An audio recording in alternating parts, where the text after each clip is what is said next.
감사드리며 사랑이 많으신 예수님 이름으로 기도합니다. 아멘. 이 시간 함께 주님 앞에 고백하며 함께 찬양하며 나가길 원합니다. 우리의 모임이 하나님의 영광이 가득하여 아름다운 모습이 되기를 간절히 소망합니다. 우리 함께 찬양합니다. 형제의 모습 속에 보이는, 형제의 모습 속에 보이는 하나님 영상 아름다워라.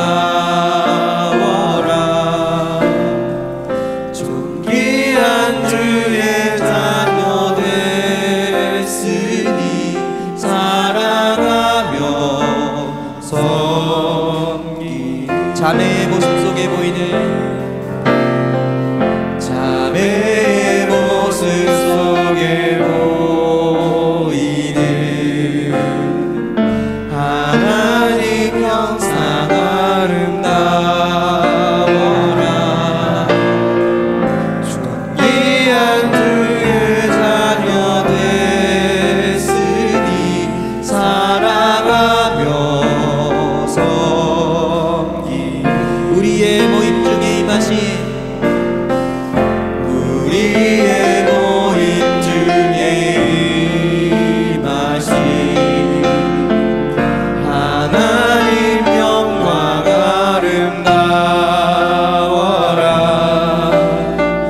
존귀한 왕이 여기 계시니 사랑하며. 우리 다시 한번 처음부터 고백해볼까요? 형제의 모습 속에 보이는, 형제의 모습 속에 보이는 하나님 형상 아름다워라. 존귀한 주의 자녀 됐으니 사랑하며 섬기리. 자매의 모습 속에 보이는, 자매의 모습 속에 보이는 하나님 형상 아름다워라. 존귀한 주의 자녀 됐으니 사랑. 이제 예배 가운데 가득한 하나님의 영광을 찬양하며 나갑니다. 우리의 모임 중에 임하신, 우리의 모임 중에 임하신 하나님 영광 아름다워라.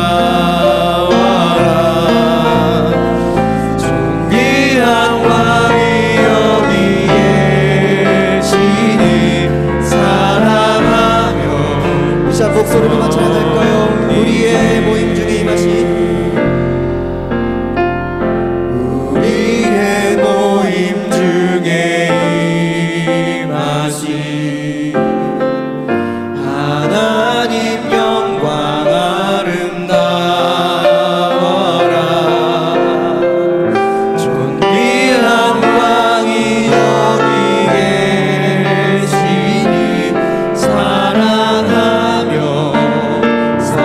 섬기리. 늘 우리의 삶 가운데 하나님의 영광이 가득하게 간절히 소망합니다. 이 시간 신실하신 주님을 함께 박수치며 찬양하겠습니다.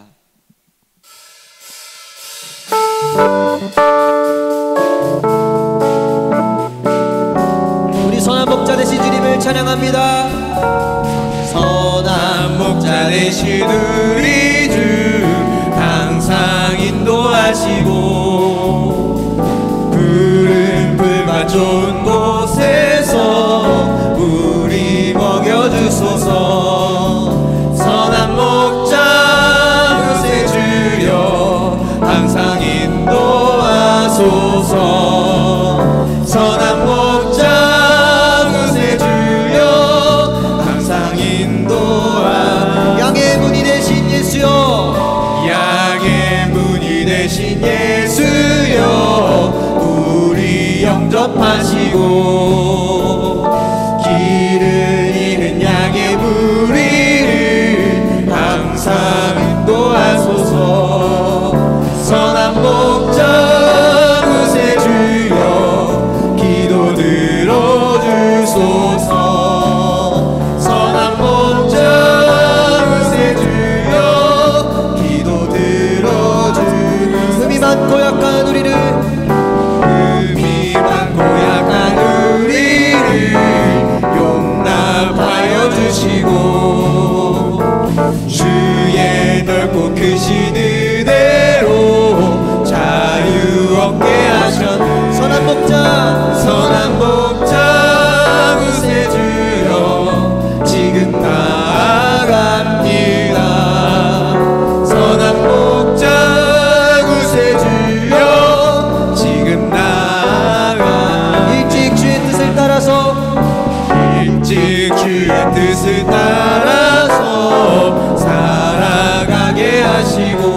걷게 하셨네.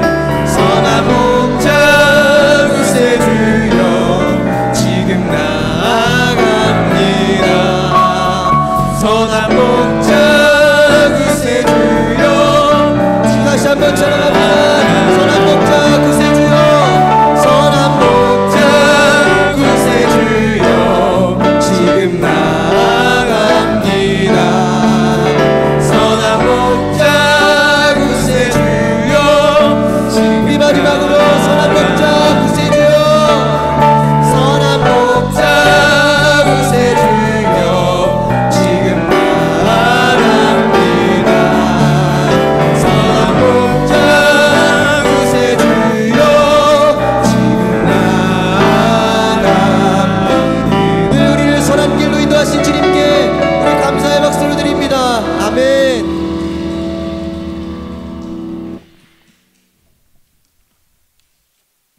이 시간 마지막으로 찬양하며 나아가실 때에 내 마음에 어려움이 있고 내 삶 가운데 고난이 있을지라도 내가 너무나 연약하고 부족하여 감히 주님 앞에 나아갈 수 없는 그런 마음을 가지고 있을지라도 내 삶이 너무나 버거워서 주님 앞에 원망과 불평을 놓는 그런 상황일지라도 그럼에도 불구하고 우리를 사랑하시는 그 주님의 사랑을 이 시간 찬양하며 함께 나아가기를 간절히 소망합니다. 우리 함께 마음속에 어려움이 있을 때 함께 고백하며 나아가시겠습니다.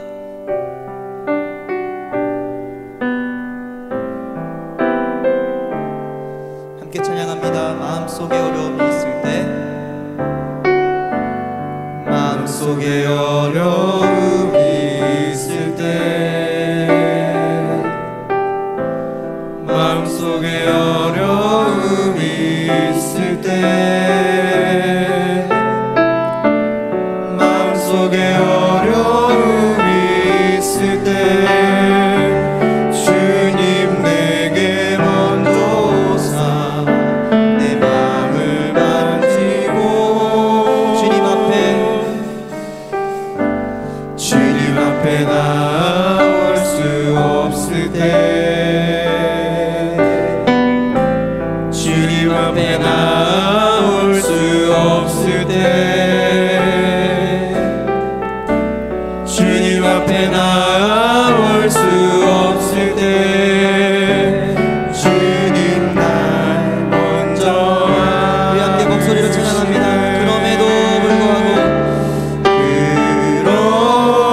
그럼에도 불구하고 날 사랑하시는 내 하나님의 사랑은 나의 모든 걸 덮고 그럼에도 불구하고 날 안아주시는 내 하나님을 부를 때 아버지라고 우리 처음부터 고백합니다. 마음속에 어려움이 있을 때 마음속에 어려움이 있을 때 마음속에 어려움이 있을 때 마음속에 어려움이 있을 때 주님 내게 먼저 오사 내 마음을 만지고 주님 앞에 나올 수 없을 때 주님 앞에 나올 수 없을 때 주님 앞에 나올 수 없을 때 주님 날 먼저 안으시네. 그럼에도 불구하고 날 사랑하시는 내 하나님의 사랑은 나의 모든 걸 덮고 그럼에도 불구하고 날 안아주시는 내 하나님을 부를 때 다시 한번 고백할까요? 그럼에도 불구하고 그럼에도 불구하고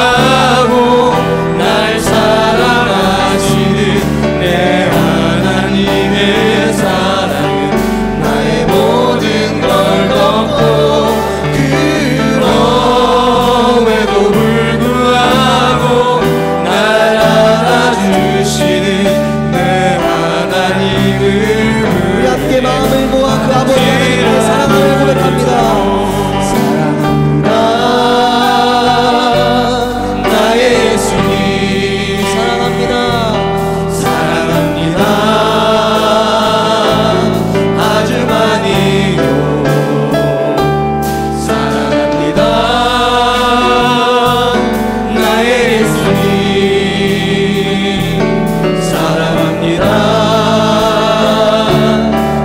우리 주님께서 말씀하십니다. 사랑한다 아들아, 사랑한다 아들아, 내가 너를 사랑한다 아들아, 사랑한다 아들아, 내게 축복 더하노라, 내게 축복 전부 고백합니다. 사랑합니다. 사랑합니다. 나의 예수님 사랑합니다. 아주 많이요 사랑합니다. 나의 예수님 사랑합니다. 그것뿐이에요. 사랑한다 내 딸아, 사랑한다 내 딸아, 내가 너를 잘하노라, 내가 너를 잘하노라, 사랑한다 내 딸아, 내게 축복. 다시 한번 주문할까요? 사랑한다 아들아, 사랑한다 아들아, 내가 너를 사랑하노라, 사랑한다 내 딸아, 내게 축복 더하노라. 자, 기도합니다. 기도할 때 하나님, 우리의 마음이 어려워서 또한 부끄러운 뿐이어서 주님 앞에 나아갈 수 없을 때 주님, 그런 우리에게 먼저 다가오셔서 우리를 먼저 안으시고 우리의 마음을 만져주시니 감사합니다. 그런 우리에게 여전히 너는 내 아들이다, 내 딸이다라고 그렇게 부르시며 우리를 사랑으로 품어주시니 감사합니다. 이 시간 그럼에도 불구하고 우리를 사랑하시는 그 주님의 사랑 안에 깊이 나아가기 원합니다. 주여, 세상이 어떠하든지 누가 뭐라고 하든지 우린 주님의 아들이며 주님의 딸입니다. 주님의 존귀한 자녀입니다. 그 사실을 믿고 주 앞에 나아갈 때 하나님, 이 시간 새로운 힘을 도와여 주시고 위로하여 주시며 소망을 덧입혀 주시옵소서. 주여 한번 부르짖고 우리 앞에 주 앞에 나아가시도록 합니다. 주여, 아버지 하나님, 우리가 여전히 부족하고 부끄러운 뿐입니다. 마음속에 어려움이 있고 삶의 고난이 있어서 주님 앞에 나아갈 수 없는 지친 모습 가운데 있습니다. 주님, 더러운 모습 가운데 있습니다. 그럼에도 불구하고 주님, 우리를 물러나 하지 아니하시고 외면하지 아니하시고 너는 내 아들이다, 내 사랑하는 딸이다라고 말씀하시면서 우리에게 다가오신 주님, 그 주님의 손길로 인하여 우리가 새 힘을 얻습니다. 위로함을 받습니다. 이 시간 주님 말씀을 통하여서 깨닫게 하여 주시고 위로하시는 그 선하신 주님의 은혜를 더욱 깊이 경험하길 원합니다. 하나님, 세상 가운데 우리가 찌들어 있고 세상 가운데 우리가 주님 더럽혀질다 할지라도 주님 이 시간 씻어주시고 온전케 하시며 우리 심령 가운데에 주의 은혜를 부어줄 줄을 믿사오니 하나님 능력을 베풀어 주시고 은혜를 베풀어 주시옵소서. 주의 시간의 말씀을 통하여서 주의 은혜를 경험하기 원합니다. 주님 안에 구하며 주님 가운데 머무르고 싸우니 우리 모든 소망들에게 함께하여 주시되 이 공간 가운데 주님 성령으로 운행하여 주시고 우리 모두에게 주님 각 심령마다 성령의 불로 임하여 주셔서 주님의 뜨거워지게 하여 주시고 은혜 위에 은혜가 덧입혀지도록 하나님 도우시고 역사하여 주시옵소서. 주님, 우리가 주님을 아버지라고 부릅니다. 그 아버지의 주님 앞에 나아갑니다. 하나님, 우리를 주님 분안하시고 이런 참된 위로와 평강과 소망을 덧입혀 주시옵소서. 하나님, 우리가 이 시간도 주님 앞에 나와서 주님의 이름을 부르며 나아갑니다. 특별히 주님, 우리가 그 주님을 아버지라 부르며 나아갑니다.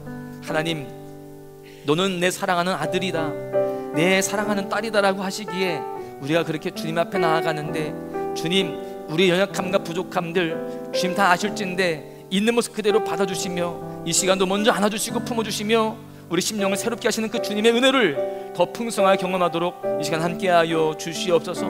말씀을 통하여서 주님의 마음이 어떠한지를 알아가기를 원합니다. 깨닫게 해주시고 우리 마음 가운데 결단하게 해주시며 삶에서 순종의 열매를 맺어가도록 하나님 함께하여 주옵소서.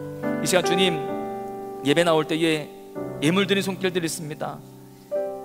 11조 광명순 권사님, 감사예물 광명순 권사님, 김성미 집사님, 박선분 권사님, 주태우 집사님, 또 여름성경학교 후원 광명순 권사님 들으셨습니다. 이 귀한 예물들 주님 받으시고 은혜 위에 은혜가 덧입혀지기를 원합니다. 주님 일천 번째 드린 손길들도 기억하여 주시고 삶의 은혜가 임하여지되 응답의 역사, 주님 또한 가정 안에 또한 일터 안에 모든 삶 가운데에 풍성한 복이 임하여서 감사가 끊이지 않는 역사가 있도록 함께 하시며 이 은혜가 우리 모든 성도들에게 동일하게 임하게 하여 주시옵소서. 이 시간 은혜로 채우실 것을 믿고 감사하며 우리를 사랑하시는 예수님의 이름으로 기도하옵나이다. 아멘. 하나님 말씀 보시겠습니다. 하나님 말씀은 마가복음 12장 1절에서 12절입니다. 마가복음 12장 1절에서 12절 교도가시겠습니다. 예수께서 비유로 그들에게 말씀하시되 한 사람이 포도원을 만들어 산 울타리로 두르고 집자는 틀을 만들고 망대를 지어서 농부들에게 새로 주고 타국에 갔더니 때가 이름에 농부들에게 포도원 소출 얼마를 받으려고 한 종을 보내니 그들이 종을 잡아 심히 때리고 거저 보내었거늘 다시 다른 종을 보내니 그의 머리에 상처를 내고 능욕하였거늘 또 다른 종을 보내니 그들이 그를 죽이고 또 그 외에 많은 종들도 더러는 때리고 더러는 죽인지라.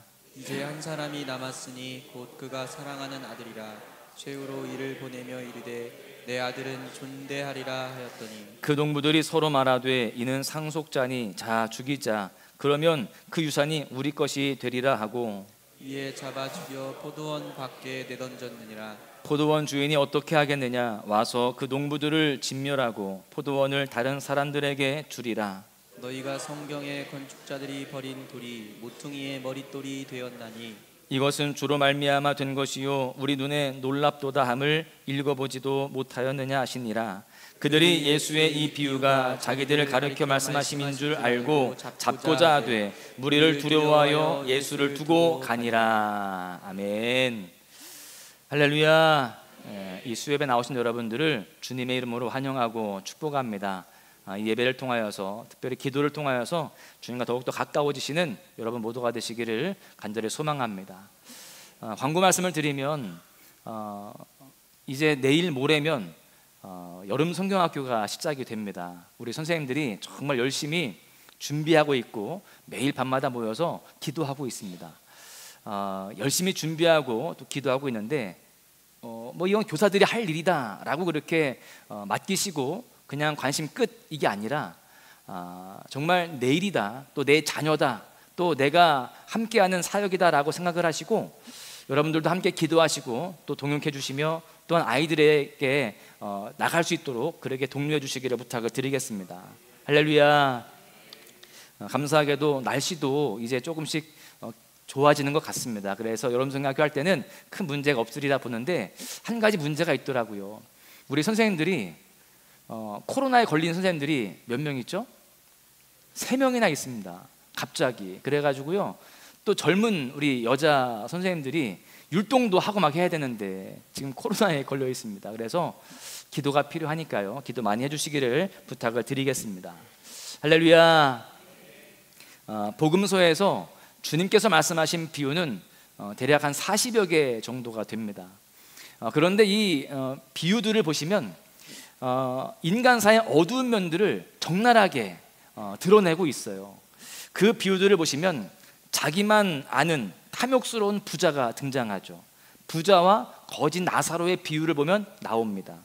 또 불의한 청지기의 비유를 보시면 몰래 주인의 돈을 허비하는 불의한 청지기가 나오죠. 그리고 불의한 재판관의 이야기도 있습니다. 그리고 동생의 귀환을 기뻐하지 않는 형의 이야기도 있습니다. 돌아온 탕자 이야기 속에 그 형의 모습을 볼 수가 있죠. 여러분 예수님의 이 비유에 등장하는 인간의 세계는요 항상 이렇게 갈등이 있고 위기가 있고요, 또 몰락이 있으며 심판이 있더라라는 것입니다. 그런데요, 오늘 나오는 이 비유만큼 인간의 완악함이 가장 적나라하게 드러나는 비유도 아마 별로 없을 것입니다. 악한 포도원 농부들의 비상식적인 폭력과 욕망이 그대로 표출되어 있기 때문에 그렇습니다. 우리가 이 이야기에 대해서 사실 잘 알고 있습니다. 그 이야기를 제가 조금 간단하게 요약을 하자면 이렇습니다. 한 사람이 포도원을 만들었습니다. 그 주인은 이 포도원에 온갖 정성을 들여서 가꾸고 또 만들어냅니다. 귀한 포도나무를 심었습니다. 그리고 짐승들이 들어오지 못하도록 울타리를 다 둘러쳤습니다. 포도즙을 짤 수 있는 포도주 틀도 만들었고요, 도둑이 침입하지 못하도록 망대도 다 세워놓았습니다. 모든 것을 다 갖춘 후에 이 주인은요, 농부들에게 세를 주고 일을 하게 한 다음에 자기 자신은 먼 타국에 가게 되었어요. 문제는 때가 되어서 수확 시기에 발생하게 됩니다. 주인은 포도원을 새로 내주었기 때문에 그에 대한 대가로 소출의 얼마를 받으려고 했습니다. 그래서 종을 보내게 되죠. 첫 번째 종을 보냈는데 이 악한 농부들은요, 그 종을 심히 때리고 빈손으로 돌려보냈습니다. 주인은 당황했을 거예요. 당연히 거기에 대한 소출을, 그에 대한 대가를 줄 알았는데 내가 보낸 종을 때리고 빈손으로 보냈단 말이죠. 당황했을 거예요. 그러면서 생각을 했을 겁니다. 왜 이들이 이렇게 내 종을 때리고 그냥 빈손으로 돌려보냈을까? 많은 이야기들이 있지만 이런 이야기도 있습니다. 농부들이 내 종인 줄 모르고 그랬을 것이다 라고 이 주인이 처음에는 생각했을 것이다 라고 그렇게 생각합니다. 실제로 동일한 내용을 다루고 있는 위경의 도마복음에 보시면 이렇게 되어 있어요. 종이 주인에게 이 사실을 보고합니다. 저를 실컷 때리고 빈손으로 보냈습니다 라는 이야기를 했을 때 그 주인이 이렇게 대답합니다. 아마 그들이 너를 알아보지 못했을 것이다. 내가 주인으로 너가 나를 주인으로 섬기고 있는 것을 몰랐을 것이다. 그렇게 이야기를 한 것입니다. 그래서 주인은 두 번째 종을 보내죠. 그런데 이 농부들은요, 이 두 번째 종에 대해서는 더 심하게 취급을 합니다. 머리를 때리고 모욕을 주었습니다. 여러분, 이것은 그 종에게 대한 모욕과 또 모함이 아니라 이것은 그 주인에게 한 모욕이었고 또 그러한 잘못된 죄악이었습니다. 고대 사회에는요, 명예와 수치의 문화였습니다. 한 사람의 명예가 손상되느니 차라리 죽는 게 낫다, 이런 사고를 가지고 있었던 때가 바로 이 고대 사회입니다. 여러분, 농부들의 이러한 행위는 주인의 권리와 명예를 무시하는 행위로서 보복을 받아 마땅한 그러한 모습이었습니다. 그런데 성경에는요, 주인의 감정에 대한 표현이 전혀 나오지 않습니다. 그 주인이 화를 냈다, 분노했다, 그 주인이 그 종들에 대해서, 그 농부들에 대해서 화를 냈다, 이런 이야기들이 나오지 않더라는 거예요. 다만 화가 났을 것이다 라고 우리 스스로가 미루어 짐작할 뿐입니다. 세 번째 종은요, 급기야 죽이기까지 합니다. 그러고 나서도 주인은요, 다른 종들을 또 보내고 또 보냈다는 거예요. 그런데 혹은 때리고 혹은 죽이고 그렇게 했다는 겁니다. 여러분, 이 정도 되면 주인은 참지 못하고 분노해야 마땅합니다. 그런데 여전히 성경은요, 그 주인의 마음에 대한 이 감정 표현이 드러나 있지 않습니다. 아마 예수님이 말씀하시는 이 비유를 듣고 있던 청중들이나 제자들이 오히려 화가 났을 거예요. 예수님, 세상에 이런 배은망덕한 놈들이 어디 있습니까?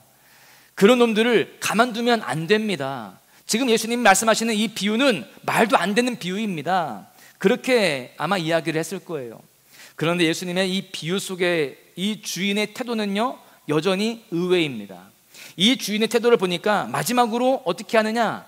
자기의 사랑하는 아들을 보낸다는 거예요. 6절에 보십시오. 이제 한 사람이 남았으니 곧 그가 사랑하는 아들이라. 최후로 이를 보내며 이르되 내 아들은 존대하리라 하였더니. 여러분, 지금 누구를 보낸다는 거예요? 네, 아들을 보낸다는 거예요. 지금 종들을 보낼 때마다 다 때리고 죽였는데 지금 그 아들을 보낸다는 것은 사지를 보는 것과 같습니다. 그런데 아들을 보내겠다는 거예요. 그런데 아니나 다를까 그 농부들이 그 아들을 어떻게 하죠? 죽입니다. 우리가 이 비유에서 정말 이해가 되지 않는 사람이 누구냐? 누구와 이해가 안 됩니까? 먼저 우리는 이 주인이 이해가 안 됩니다. 이 태도를 보시면 한 번 종을 보냈을 때 그렇게 듣지 않았을 때 심히 때리고 빈손으로 돌려보냈을 때 저 같으면 바로 조치를 취했을 것입니다. 군대를 보내거나 아니면 당국에 고발을 해서 그들을 감옥에 보내고, 그죠? 그리고 다른 일꾼들을 불러서 그 아마 포도원을 맡겼을 것입니다. 그런데 지금 이 주인은 3번, 4번 계속 참으면서 종들을 보냅니다. 그리고 나서 급기야는 아들까지 보냈다라는 거예요. 여러분, 이 주인은 농부들의 그 악함을 모르는 무지하고 또 미련한 사람일까요? 순진한 사람일까요? 여러분, 그렇지 않습니다. 이 이야기를 통해서 우리에게 주시고자 하는 교훈이 너무나 명확하게 있습니다. 이 주인을 우리는 누구로 볼 수 있을까요? 하나님이십니다. 하나님의 마음을 대변하고 있는 그 모습이 바로 이 주인의 모습이다라고 하는 겁니다. 인간들은 속이고 거부하지만 하나님의 사랑은 끝까지 믿고 신뢰하는 사랑이다라는 거예요. 여러분, 어찌 보면 하나님의 그 사랑은요, 바보 같은 사랑입니다. 왜 그럴까요? 그 주인을 보시면 그 주인은 그 사랑 때문에 자기의 가장 소중한 것을 잃었잖아요. 자기의 아들을 잃었습니다. 여러분, 이것은 마치 페루나를 둔 어머니의 한없는 사랑과도 같다라고 할 수 있습니다. 부모는 알면서도 속아주잖아요. 저도 어릴 때를 돌아보니까 또 지금 와서 저희 어머니하고 얘기하다 보니까 저의 잘못, 저의 이 못된 모습들에 대해서 이미 다 알고 계셨더라고요. 그런데 모른 척 해주신 거고 속아주셨다는 거예요. 이제 제가 아버지가 되어 보니까 또 어른이 되어 보니까 이제 그 마음을 알겠는 거예요. 그래서 저도 저희 아이들에게 속아주고 모른 척 해줄 때가 종종 있습니다. 여러분, 왜 그렇게 알면서도 속아주고 왜 그렇게 기다려줄까요? 사랑하기 때문에 그렇습니다. 토마스 만이라는 사람은 이렇게 말합니다. 가장 사랑하는 사람은 항상 패배자이며 항시 처참한 고난을 겪는 자이다. 여러분, 사랑하는 사람은 늘 패배자가 될 수밖에 없고요, 사랑하는 사람은 늘 그렇게 고난을 겪을 수밖에 없다라는 것입니다. 여러분, 그렇습니다. 하나님은 지금 이 말씀 속에 보니까 패배하셨습니다. 그리고 배반을 당하셨습니다. 그런데 하나님은 그렇게 배반당하시는 것도 기꺼이 감수하셨음을 우리는 이 말씀을 통해서 볼 수 있어요. 왜 그러셨을까요? 왜 그렇게 배반당하시고 왜 그렇게 패배하시게 되었을까요? 왜 그렇게 소중한 것을 잃으셨을까요? 사랑하기 때문에 그렇습니다. 여러분, 그렇습니다. 십자가는 하나님이 패배하여 쓰러진 곳입니다. 사랑하는 그의 아들이 죽임을 당한 곳이에요. 그러나 역설적으로 그 십자가가 우리를 살리는 줄로 믿습니다. 그 미련함이, 그 끝없는 신뢰가 우리 영혼을 살아나게 만들었다라고 하는 거예요. 여러분, 아들을 돌아오게 만드는 것은 미련맞을 정도로 믿어주는 어머니의 사랑 때문입니다. 저도 제가 돌아온 걸 보면 저희 어머니가 회초리로 저를 때리면서 그렇게 가르치시지 않았습니다. 끝까지 믿어주시는 그 어머니의 모습을 깨달으면서 내가 이렇게 살면 안 되지, 저 원래 목사하려고 했던 거 아니거든요. 여러분, 그런데 하나님이 그렇게 저를 일깨우시면서 이 자리까지 서게 만드신 것이 바로 어머니의 사랑이며 또한 아버지의 사랑입니다. 여러분, 하나님의 사랑은요, 어머니의 사랑, 아버지의 사랑과 비교할 수 없을 정도로 더 크고 더 무한합니다. 영원합니다. 변치 않습니다. 그 사랑으로 지금 우리에게 함께 하시고 우리를 기다려 주십니다. 여전히 우리도 페루나와 같은 그런 모습들이 있지만 우리를 포기하지 아니하시고 또 종을 보내시고 또 말씀하여 주시고 또 기다려 주시는 그 사랑으로 우리에게 함께 하신다는 것을 기억하시기를 주님의 이름으로 간절히 축원합니다. 여러분, 하나님의 사랑은 이처럼 기다리시는 사랑이요, 인내하시는 사랑입니다. 그 사랑은 결국 지금은 패배하는 것 같고 지금은 비참해 보이지만 결국에는 여러분, 승리하는 사랑이고요, 결국에는 그 사랑이 가장 아름답고 영화로운 사랑이 되는 줄로 믿습니다. 여러분, 그렇다면 하나님은 참으시는데, 기다리시는데 끝까지 참고 기다리실까요? 그렇지 않습니다. 하나님의 경고에도 한계가 있다는 거예요. 여러분, 이와 비슷한 비유가 누가복음에 나오는 열매 맺지 못하는 무화과 나무 비유입니다. 어떤 사람이 과수원에 무화과 나무를 심었어요. 열매 맺는 시기가 되었는데 열매를 얻지 못합니다. 그렇게 3년을 계속했는데도, 기다렸는데도 여전히 열매가 없는 거예요. 그래서 이 주인이 과원지기에게 이렇게 말합니다. 누가복음 13장 7절에 보십시오. 내가 3년을 와서 이 무화과 나무에서 열매를 구하되 얻지 못하였으니 찍어버리라. 어찌 땅만 버리게 하겠느냐. 지금 뭐라고 하는 거예요? 3년 동안 기다렸지만 열매가 없으니 찍어버려라. 그렇게 이야기를 해요. 그때 이 과원지기가 주인에게 간청을 합니다. 그 뒤에 8절에서 9절에 보십시오. 주인이여, 금년에도 그대로 두소서. 내가 두릅하고 거름을 줄이니 이후에 만일 열매가 열면 좋거니와 그렇지 않으면 찍어 버리소서 하였다 하시니라. 3년째 지금 얻은 소출 열매가 없지만 한 번 더 참아주십시오. 이렇게 과원지기가 간청을 해요. 여러분, 그래서 이 주인은 한 해 더 참는 거예요. 하나님은요, 우리에게 참고 또 참으십니다. 그러나 그 사랑에도, 그 기다림에도 끝은 있다라는 겁니다. 마지막 아들까지 보내면서 그들에게 합당한 열매를 기대했지만 그 아들마저 죽이니까 주인은 더 이상 참지 못하죠. 오늘 본문 9절에 보십시오. 포도원 주인이 어떻게 하겠느냐. 와서 그 농부들을 진멸하고 포도원을 다른 사람들에게 주리라. 기다리고 또 기다렸지만, 그들에게 그 열매를 기대했지만, 또 내가 보내는 종 아들에게 잘해주기를 원했지만 그렇게 하지 않는 모습을 보면서 결국에는 어떻게 한다는 거예요? 그들을 진멸한다는 거예요. 그리고 다른 사람들에게 그 포도원을 맡긴다는 것입니다. 여러분, 우리도 마찬가지입니다. 하나님께서 한 번, 두 번, 세 번 경고하시기도 하는 거예요. 여러분, 그렇게 경고하실 때 우리는 어떻게 해야 될까요? 하나님은 무한대로 기다리시니까 내 마음대로 살아도 돼.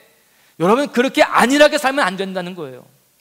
여러분, 하나님은 우리에게 경고하실 때 언젠가 우리가 알지 못하는 그때에 마지막 경고가 올 때가 있는 겁니다. 우리는 한 번, 두 번 경고를 들을 때 주님께로 돌이켜야 할 줄로 믿습니다. 그게 지혜예요.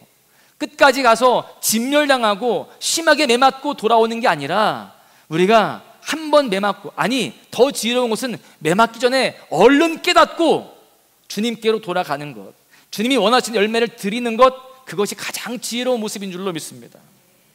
하나님은 무한정 기다리시지 않는다는 거예요. 우리가 다른 길로 가려고 할 때, 또 하나님 앞에 열매를 드리지 못할 때 하나님은 사인을 보내십니다. 때때로 우리의 진로를 막으시면서 사인을 주세요. 또는 우리의 어떤 작은 건강의 이상이나 또 물질로 경고하실 때가 있습니다. 또 가정이나 일터의 어떤 어려움으로 우리에게 경종을 울릴 때가 있습니다. 또 옛날에 예언자들이 그랬듯이 사람의 말을 통해서도 경고를 들을 수 있습니다. 예배를 드리면서 말씀을 들을 때, 아, 이거는 나한테 주시는 말씀인데 라고 할 때에 우리는 그 말씀에 아멘으로 받고 그 말씀 안에서 내가 돌이켜야 되는 거예요. 목사님이 또 내 이야기 나 또 치시는구먼, 그렇게 생각하는 게 아니에요. 여러분, 저는 절대 그렇게 하지도 않습니다. 소위 표적 설교라고 하잖아요. 이거 권사님 이 얘기 들어야 돼요. 똑바로 새겨 듣고 이제 그렇게 하지 마세요. 뭐 이런, 절대 저 그렇게 하수처럼 하지 않습니다. 여러분, 그저 내 마음에 울리거든 아멘으로 받고 주님께로 돌이키시기를 바랍니다. 그러면 주님께서 그 마음 가운데에 은혜 베풀어 주셔서 그 모든 재앙을 돌이키시고 우리 안에 더 큰 은혜로 채우실 줄로 믿습니다. 어떠한 모습이든지 주님은 우리를 받아주실 준비가 되어 계신 분입니다. 우리에게 사인을 주신다는 것은 뭘 말하는 걸까요? 뭘 의미할까요? 어떤 걸 전제로 깔까요? 용서해 줄 테니 너 돌아와라, 이거 아니겠습니까? 여러분, 우리는 그 주님의 마음을 알고 주님이 사인을 보내실 때에 빨리 돌이켜야 할 줄로 믿습니다. 끝까지 버티다가 다 무너지고 또 진멸당하는 그런 모습이 아니라 우리가 주 안에서 돌이킴으로 말미암아 선하신 주님의 은혜를 더 풍성히 경험하시기를 간절히 소망합니다. 여러분, 이 땅의 한국교회도 사실 참 문제입니다. 때때로 우리도요, 개인적으로 주님께서 말씀하시고 사인을 주시는데도 돌이키지 않고 끝까지 고집부리고 버티다가 매맞을 때 있어요, 없어요? 있습니다. 그런데 한국교회도 그런 모습 가운데 있습니다. 한국교회를 향해서 하나님이 끊임없이 경고를 주셨습니다. 그런데 듣지 않죠. 그래서 지금 이 땅의 교회들이요, 추락하는 것은 날개가 없다라는 말처럼 정말 끝도 없이 추락하고 있습니다. 여러분, 코로나가 문제가 아닌 거예요. 팬데믹이 문제가 아닙니다. 그 이전부터 이 땅의 교회들은 너무나 지금 심각하게 무너지고 있었습니다. 예배가 무너지고 있고요, 또 교회 안에 교제가 무너지고 있고, 또 기도가 식어지고 있습니다. 그렇게 끝없이 추락하고 있습니다. 심지어 부흥을 노래하던 그런 대형 교회들도 지금 몇십 명, 아니 몇백 명, 몇천 명씩 교인들이 줄어가고 있어요. 여러분, 그러면서도 지금은 그럴 때라고, 어쩔 수 없다라고 안일해 있는 모습들을 저는 수없이 보게 됩니다. 하나님은 회개하고 돌아오기를 기다리십니다. 다시금 뜨거움으로, 다시금 복음으로 돌아오기를 기다리고 계시는 거예요. 그런데 끝끝내 돌아오지 않으면 이스라엘을 망하게 하시고 이스라엘을 포기하셨던 하나님의 심판이 동일하게 이 땅의 교회들 가운데 있을 수 있다는 것을 우리는 분명히 알아야 됩니다. 그래서 우리는 더욱더 깨어 있어야 할 줄로 믿습니다. 기도하며 주님 앞에 의지하며 우리가 성령의 충만함을 구하며 나아가야 할 줄로 믿습니다. 여러분, 우리 교회도 마찬가지인 거예요. 뭐 이 땅의 교회들 이야기하니까 우리 교회는 빼고 다른 교회들만, 이게 아니라는 거예요. 우리도 더욱더 깨어 있어야 할 줄로 믿습니다. 하나님은 우리 소망교회라고 하는 아름다운 또 멋진 포도원을 만들어 주셨습니다. 여러분, 이 포도원을 만드신 이유는 열매를 기대하시는 거예요. 이 교회를 통해서 이 지역과 열방 가운데 우리가 해야 할 그런 역할들 또는 열매들을 하나님이 기대하고 계신다라는 것이죠. 그래서 그 열매를 맺기 위해서 하나님께서 말씀의 걸음을 주시고 사람의 걸음을 주시고 또 비전의 걸음, 은혜의 걸음을 우리에게 계속적으로 주시고 계십니다. 여러분, 이 걸음들을 부어주실 때에 우리가 거기에 합당한 열매를 맺어야 되는 것입니다. 그래도 감사하게도 우리는 주님의 은혜 안에서 비록 적지만 열매를 올려드리고 있어요. 우리가 하나 되어지고 있고 또 성령 안에서 정말 더 뜨겁게 기도하고 있고 부흥을 경험하고 있습니다. 여러분, 그런데 중요한 것은요, 여기에서 안주하면 안 된다는 거예요. 할렐루야. 더 많은 열매로 주님을 기쁘시게 하는 데까지 나아가야 할 줄로 믿습니다. 그런 비전과 열정과 또 주님의 마음을 품고 나아갈 때에 하나님이 우리에게 더 큰 열매들을 허락하실 줄로 믿습니다. 이사야 5장에 보면 포도원 이야기가 또 나옵니다. 이스라엘을 포도원에 비유를 한 거거든요. 이사야 5장 1절에서 2절에 보십시오. 나는 내가 사랑하는 자를 위하여 노래하되 내가 사랑하는 자의 포도원을 노래하리라. 내가 사랑하는 자에게 포도원이 있으며 심히 기름진 사내로다. 땅을 파서 돌을 제하고 극상품 포도나무를 심었도다. 그 중에 망대를 세웠고 또 그 안에 술투를 팠도다. 좋은 포도 맺기를 바랐더니 들포도를 맺었도다. 여러분, 이스라엘을 지금 포도원으로 비유하고 있는데 하나님은 기름진 산에 포도원을 만들었습니다. 그리고 땅을 파서 돌을 제거하고 아주 좋은 포도나무를 거기에 심었다는 거예요. 그리고 망대도 세우고 술틀도 팠습니다. 오늘 본문과 비슷하죠. 그리고 이제 좋은 포도 열매가 맺히기를 그렇게 기다립니다. 그런데 그 열매가 맺히긴 맺혔는데 기대한 것과는 달리 시고 맛없는 들포도 열매를 맺었다는 거예요. 여러분, 지금 이스라엘이 이 포도원 같다는 겁니다.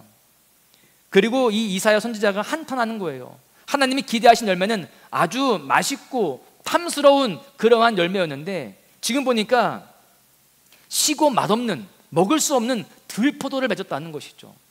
지금 이스라엘이 그랬다는 거예요.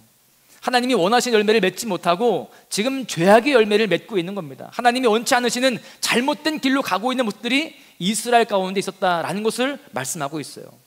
여러분, 이 비유에서는요, 하나님의 사랑과 기대, 그러면서 동시에 실망이 다 담겨 있습니다. 실망한 하나님은 결국 그 포도원을 어떻게 하십니까? 다 파괴시키는 거예요. 그 뒤에 5절을 보시면 이제 내가 내 포도원에 어떻게 행할지를 너에게 이르리라. 내가 그 울타리를 걷어 먹힘을 당하게 하며 그 담을 헐어 짓밟히게 할 것이요. 다 그 포도원을 파괴하겠다라는 것입니다. 여러분, 오늘 본문의 예수님의 포도원 주인과 악한 농부의 비유는 포도원 이야기 시즌2입니다. 무슨 말이냐? 지금 좀 전에 읽었던 이사야서 5장의 포도원 이야기가 시즌1이라고 볼 수 있어요. 여러분, 이 시즌1에서는요 제대로 열매를 맺지 못한 포도원이 문제입니다. 들포도를 맺었잖아요. 그런데 오늘 본문의 시즌2에서는요 어떤 게 문제가 되고 있어요? 악한 농부가 문제입니다. 전자는 소극적인 악이었다라고 한다면 후자는요, 시즌2는 적극적인 악이었어요. 이 농부들이 종들을 죽였고 아들을 죽였기 때문입니다. 그리고 그 포도원을 자기들이 차지하려고 했기 때문에 그래요. 여러분, 사실 오늘 말씀에서 이해가 안 되는 부류가 또 주인뿐만이 아니라 사실은 저는 이 악한 농부들도 이해가 안 되는 거예요. 여러분 보십시오. 지금 이들이 농사를 짓고 있는 그 포도원은 누구 거예요? 너무나 명확하게 주인 겁니다. 자기들 거가 아니라는 거예요. 임대를 받아서 세를 내고 관리하는 사람에 불과합니다. 아마도 저는 그런 생각이 들어요. 이 팔레스타인 지역에서 이 포도나무를 처음 심으면 그 다음 해부터 포도 열매를 맺는 게 아니라는 겁니다. 5년 뒤에 먹을 수 있다고 그래요. 제주에서 제가 정말 열심히 목회를 했고 또 정말 오랫동안 있으려고 한라봉 나무를 제가 심었습니다. 한라봉 나무, 아주 맛있는 한라봉 나무를 그 교회 뜰에다가 제가 심었거든요. 제가 따먹으려고. 그런데 한라봉을 이제 먹으려면, 열매를 먹으려면 3년 뒤에 먹을 수 있다는 거예요. 그래서 저는 3년 뒤에 내가 풍성하게 한라봉을 내가 사 먹지 않고 내가 기른 걸로 마음껏 먹으리라 라고 생각을 하고 심었습니다. 심고 제가 물도 잘 주고 이렇게 순도 잘 따주면서 관리를 잘 했거든요. 그 다음에 바로 여기 온 거예요. 아마 올해부터는 저희 후임 목사가 그것을 먹게 되지 않을까 싶습니다. 그러니까 이 묘목을 심었다고 해서 바로 먹는 게 아니라 3년이든 5년 뒤든 먹는 거예요. 지금 이 농부들은 5년 동안 자기가 이 포도나무를 키우면서 잘못된 생각이 들은 거예요. 어느 순간 이건 내 거야 라는 생각이 들었던 모양입니다. 그래서 주인이 종을 보내자 때리고 모욕하면서 심지어 죽이기까지 했던 것입니다. 마지막으로 주인이 자기가 사랑하는 아들을 보냈을 때에 그들의 본심을 표출하게 되죠. 본문 7절에 보십시오.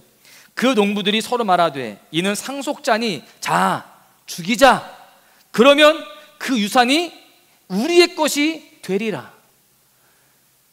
여러분, 그 아들만 죽이면 이 모든 것들이 우리 것이 될 것이다라고 그렇게 착각을 하고 있습니다.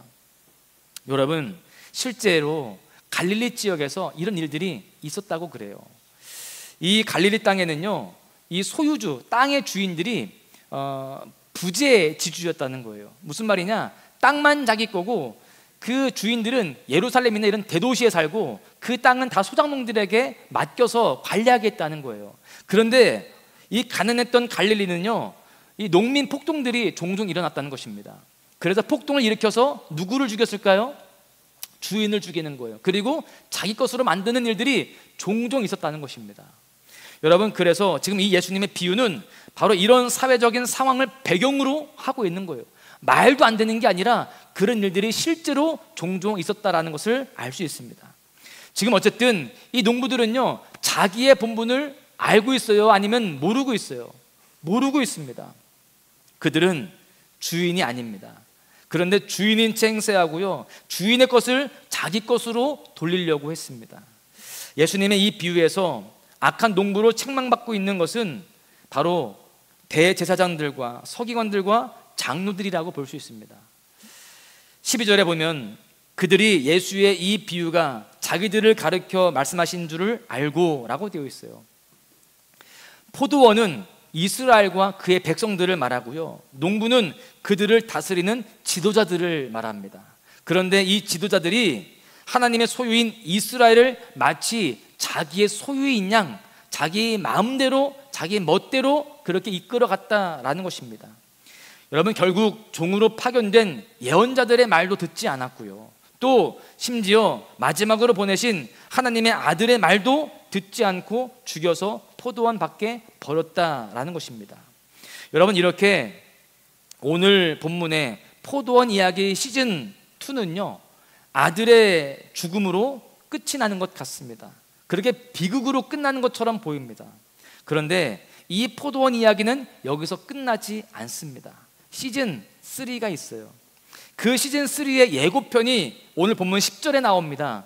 너희가 성경의 건축자들이 버린 돌이 모퉁이의 머릿돌이 되나니.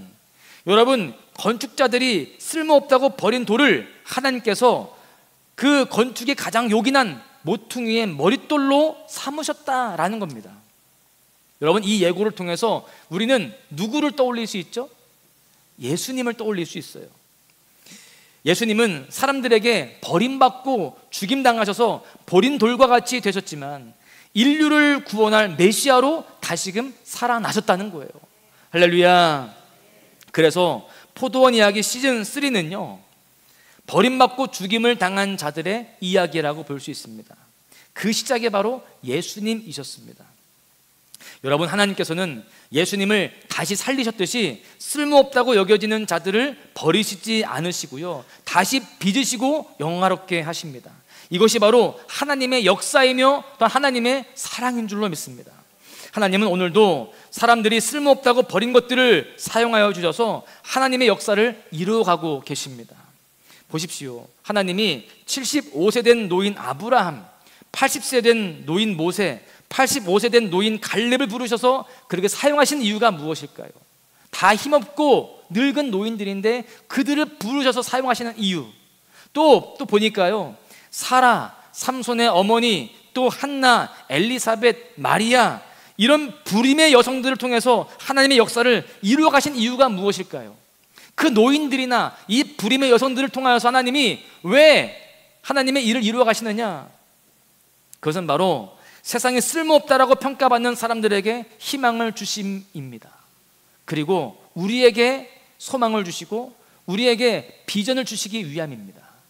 여러분, 하나님의 손 안에서 쓸모없는 것은 없는 줄로 믿습니다.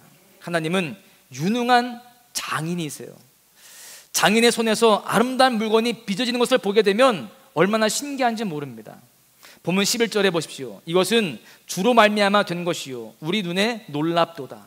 하나님의 손에 맡겨 드리게 되면 하나님께서 우리를 다시금 빚으셔서 놀랍게 그렇게 변화시켜 주시고 쓰신다라는 사실입니다. 여러분, 우리는 내 인생이 비록 초라하고 누구도 알아주지 않는 그런 인생이라 할지라도, 보잘것없다 할지라도 하나님께 내 인생을 맡겨야 할 줄로 믿습니다. 그럴 때 하나님께서 우리를 다시금 빚으시고 다시금 온전하게 세우셔서 주님의 손길 가운데에 은혜롭게 쓰임받는 삶이 되게 하실 줄로 믿습니다. 할렐루야. 말씀을 이제 정리하겠는데요, 이 시간 우리는 내 인생의 주인이 누구인지를 다시 한번 확인해야 됩니다. 우리는 물론 내 입술로는 주님이, 하나님이 내 인생의 주인이죠 라고 고백은 하지만 실제로 내 삶의 모습 속에서 내 인생의 주인이 오늘 본문의 농부들처럼 내가 되려고 하는 모습들이 인생 저 한 구석에라도 있지 않은지 우리가 돌아보아야 됩니다.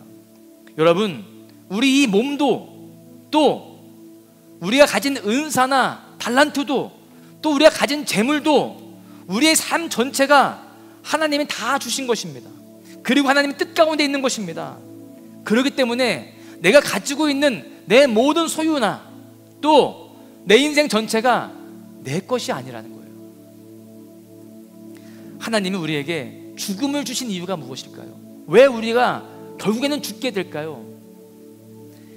그 이유는 저는 이렇게 생각합니다. 우리가 가진 것들이 내 것이 아님을 결국에 알려주시기 위함이다라는 생각도 듭니다. 여러분, 생각해 보십시오. 우리는 죽는 순간 모든 것을 다 내어놓아야 되는 거예요. 아무것도 내 것이 없는 거예요. 내 것이 없는 상태로 주님께 가게 되어 있습니다. 여러분, 그게 우리 인생이라는 거예요. 그런데 우리는 내 인생이 내 것인 양, 내가 어떻게 할 수 있는 양, 그렇게 살아가는 그런 모습들이 있다는 거예요. 그 모습이 바로 오늘 본문의 농부들의 모습인 것입니다. 여러분, 그런 의미에서 우리 인생은요, 어찌 보면 전세 인생입니다. 내게 아니에요. 잠깐 빌려서 사는 겁니다. 그럼에도 불구하고 내 것이라고 착각하고 내 마음대로 하려고 하다가 하나님께 버림받는 모습들도 너무나 많죠. 우리는 우리 인생의 주인이신 하나님 앞에 겸손해야 됩니다. 그리고 오늘 말씀을 통해 교훈해 주시는 하나님의 그 마음을 알고 예수님을 닮는 삶을 살아가야 할 줄로 믿습니다. 본문에 농부들이 아들을 죽였듯이 예수님은 십자가에 달려 죽으시기까지 버림받으셨습니다. 쓸모없다 여김 받았습니다. 여러분, 우리는 믿음의 사람으로서 이 땅을 살아가면서 수없이 손가락질을 당하고요, 버림받기도 할 것입니다. 우리를 공격하고 대적할 것입니다. 그러나 우리 인생의 주인 되신 하나님의 뜻을 따라 믿음을 지켜야 할 줄로 믿습니다. 그럴 때 하나님께서 우리를 더욱더 아름답게 빚어가시고요, 우리를 더욱 살리시고 우리에게 승리를 주실 줄로 믿습니다. 여러분, 우리는 주님의 마음을 몰랐던 농부들의 이야기인 시즌2에 머무는 인생이 되면 안 될 줄로 믿습니다. 우리는 버림받았지만 주인 되신 하나님의 손 안에서 다시 빚어지고 더욱 존귀하게 쓰임받는 시즌3의 인생으로 나아가야 되는 거예요. 할렐루야.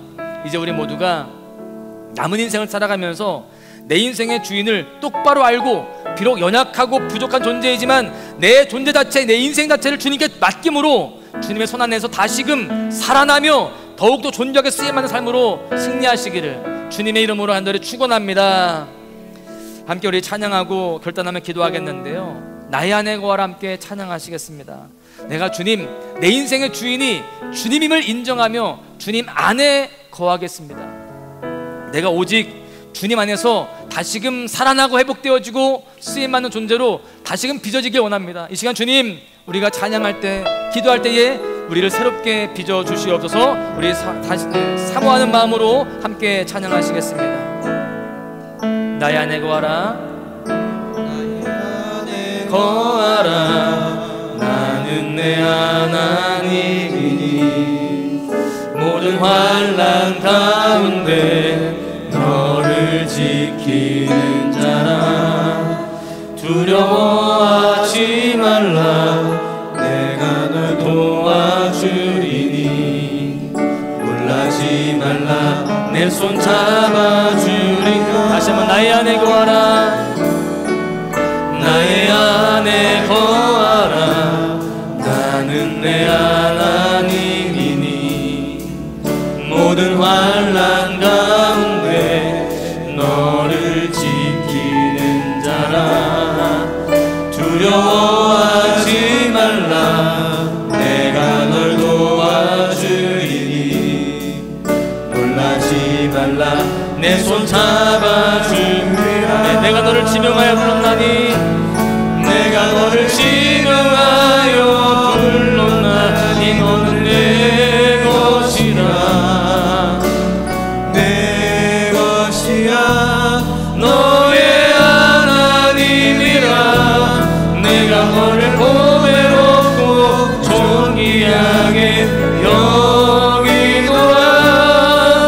너를 사랑하는 내 영. 내가 너를 지명하여 불렀나니, 내가 너를 지명하여 불렀나니. 너는 내 것이라, 내 것이라. 너의 하나님이라. 내가 너를 보배롭고 존귀하게 여기노라. 너를 사랑하는. 다시 한번 고백합니다. 내가 너를 지명하여 불렀나니, 내가 너를 지명하여 불렀나니. 너는 내 것이라, 내 것이라. 너의 하나님이라. 내가 너를 보배롭고 존귀하게 여기노라. 너를 사랑하는 내 여호와라. 기도하십니다.